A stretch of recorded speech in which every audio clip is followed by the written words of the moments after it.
입구부터 아름다운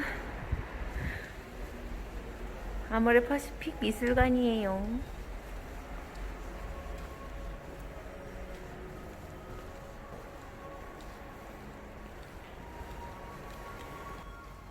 봄이슬 전시여서 큰 기대와 설레임보다는 시간이 되니까, 그리고 전시를 지금 하고 있으니까 가야지 하는 마음이었거든요.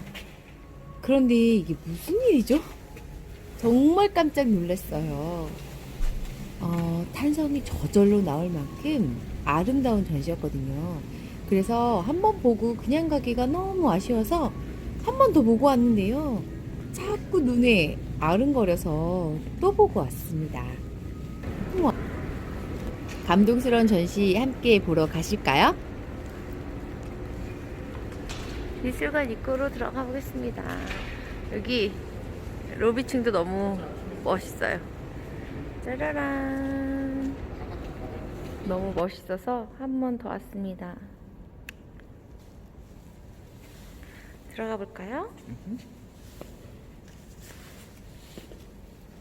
지난번에는 오디오 가이드 없이 그냥 제가 봤거든요. 근데 오디오 가이드 설명을 들으면서 보면 더 좋을 것 같아서 한 번 더 왔어요. 그래서 오늘은 찰스랑 왔습니다. 입구에 들어서자마자 보이는 작품은, 아니요, 보물이 눈앞에 펼쳐져 있습니다. 이렇게 아름다운 책을 본 적이 없어요.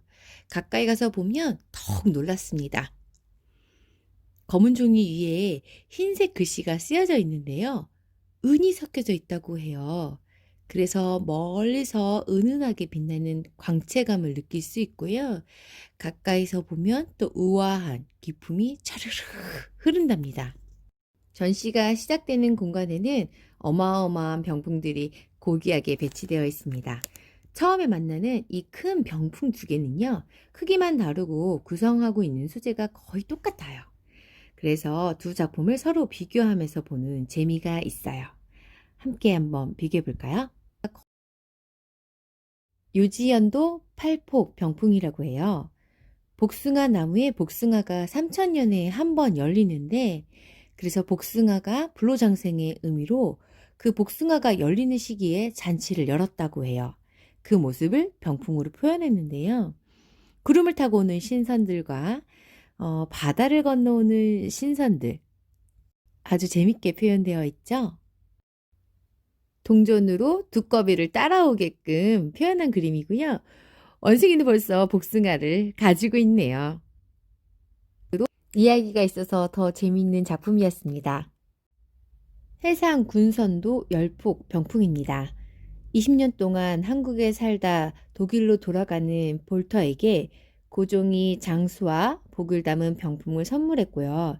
그의 딸에게 물려주었는데, 볼터의 딸은 이 작품이 고향인 고국으로 돌려보내지기를 소원했다고 해요. 그래서 100년 만에 한국에 다시 오게 되었습니다. 하지만 상태가 매우 상했었다고 해요. 폭과 폭이 틀어져 있었고 색이 많이 변질되어 있어서요. 16개월 동안 보존 처리를 거쳐서 완성이 되었다고 합니다. 어해도 윤호진 작품입니다. 물고기는 자식을 많이 낳을 수 있는 다산의 의미와 과거급제의 의미를 가지고 있다고 해요.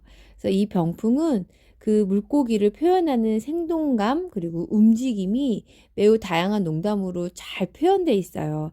그래서 이 병풍의 가치가 더욱더 올라가는 것 같아요. 물속에 있는 물고기의 모습들을 너무너무 생생하게 잘 표현한 이 모습은 정말 놀라우리만큼 아름다웠습니다. 모습들이 오징어랑 게, 새우까지 모두 생생하게 표현된 모습 다 보셨나요? 어떠셨어요? 정말 대단하다고 생각하지 않으셨나요? 곽분양 행락도입니다. 당나라에서 평생 부귀영화를 누리던 곽분양이 85세까지 장수를 하면서 8명의 아들과 7명의 딸을 두었는데요. 스라의 많은 자녀들이 입신양명을 하면서 혼례에 사용된 병풍으로 다양한 크기로 제작이 되었다고 해요.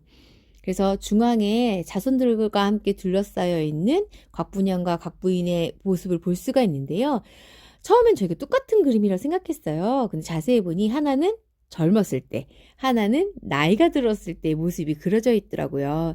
이것 또한 병풍을 보는 재미라고 생각합니다. 그리고 또 하나, 이렇게 술병에 금색이 진짜 금색으로 칠해져 있었고요. 여인들이 하고 있는 액세서리와 옷의 금박도 금색으로 칠해져 있는 게 인상 깊었습니다. 서화 미술의 10인 합작. 화가 10명의 합작인 작품인데요. 한 명의 작가가 그린 것 같이 조화가 매우 잘 이루어져 있어요. 고운 색채감이 병풍의 장식성을 한껏 돋보여줍니다.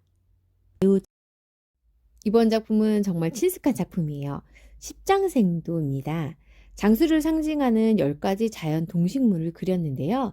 해, 물, 돌, 구름, 소나무, 대나무, 거북이, 학, 사슴, 영지로 구성되어 있고요. 영지는 불로초로도 불린다고 해요. 그리고 예로부터 10이라는 숫자는 완전하고 영원한 수로 여겨졌다고 하는데요. 이런 숫자와 연결해서 그림을 그리는 것은 한국 전통 예술에만 볼 수 있는 기법이라고 합니다. 고종 이민 진연도라고 해요. 1902년 11월에 덕수궁에서 열린 조선의 마지막 궁중 행사의 모습을 그대로 표현했다고 합니다. 자수 매화도 열폭 병풍으로요. 비단의 자수를 한 양기훈 작품이에요. 꽃이 활짝 피기 전 몽우리가 지은 모습을 그린 작품인데요. 이건 그림이 아니라 자수여서 주는 그 입체감과 광택감이 또 있거든요. 그래서 처음 보는 순간 발길을 뗄 수가 없어서 정말 한참을 보고 또 가다가 또 와서 볼 수밖에 없었던 작품이었어요.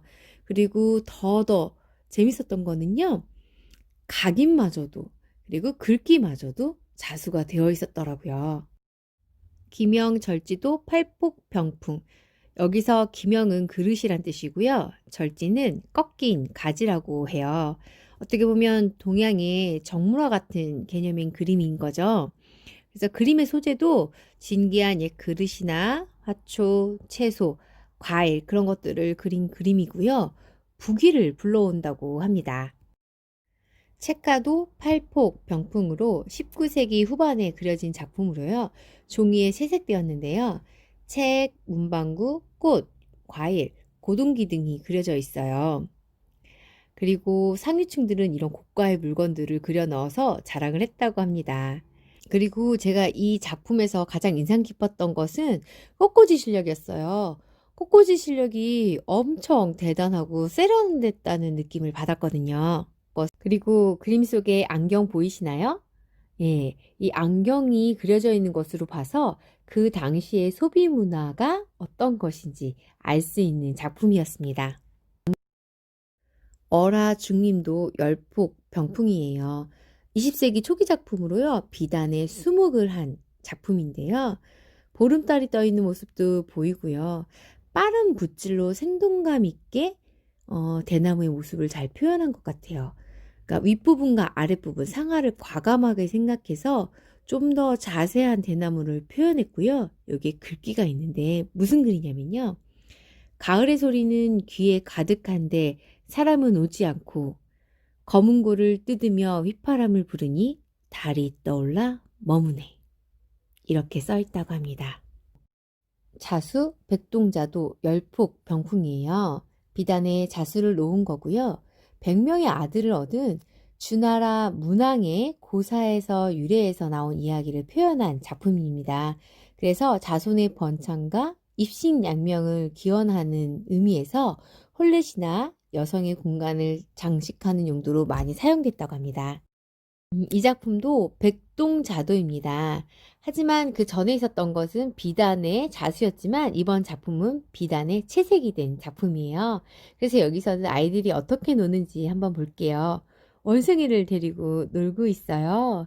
그리고 물가에서 놀고 있는 아이들의 모습도 보이네요. 그리고 닭과 함께 이때도 닭싸움을 하고 놀았던 것 같고요. 강아지와 함께 노는 아이들의 모습도 보이고 그다음에 당나귀를 타고 있는 아이들의 모습도 보이네요.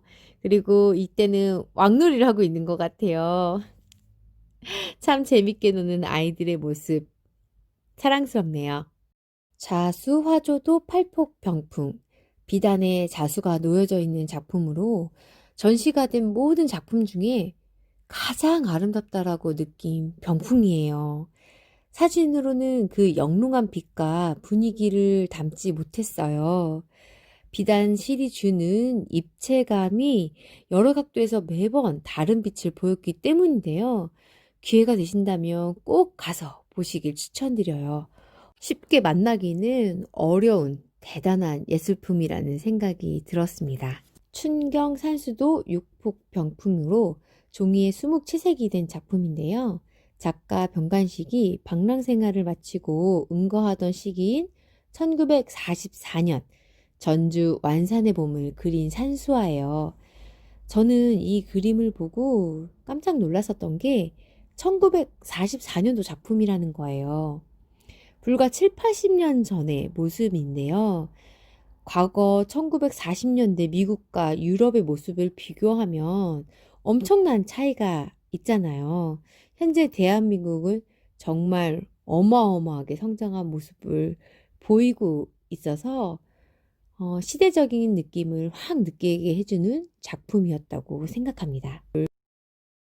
호접도 열폭 병풍이에요. 비단에 채색된 20세기 초기 작품으로 나비 그림으로 그 당시 유명했던 화가 이당 이경승 작품입니다.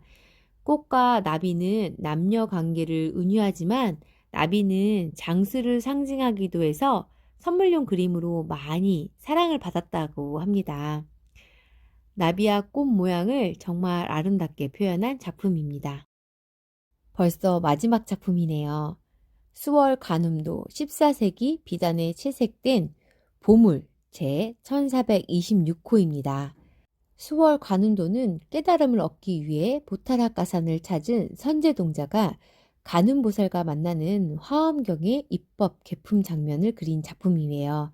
방가저로 앉은 관음보살과 합장하고 관음보살을 올려다보는 선제동자가 작게 그려져 있습니다. 오래된 작품인 만큼 선명하고 또렷하게 보이지는 않지만 예술성이 얼마나 많이 느껴지는 작품이라는 것은 가까이서 보시면 느껴질 만큼 섬세하고 정교하게 그려졌습니다. 여기까지 제1 전시실에 전시된 작품으로 구성했고요. 다음 2편으로는 2, 3, 4, 5 전시실에 전시된 작품으로 만나 뵙겠습니다. 감사합니다. 다음에 또 만나요.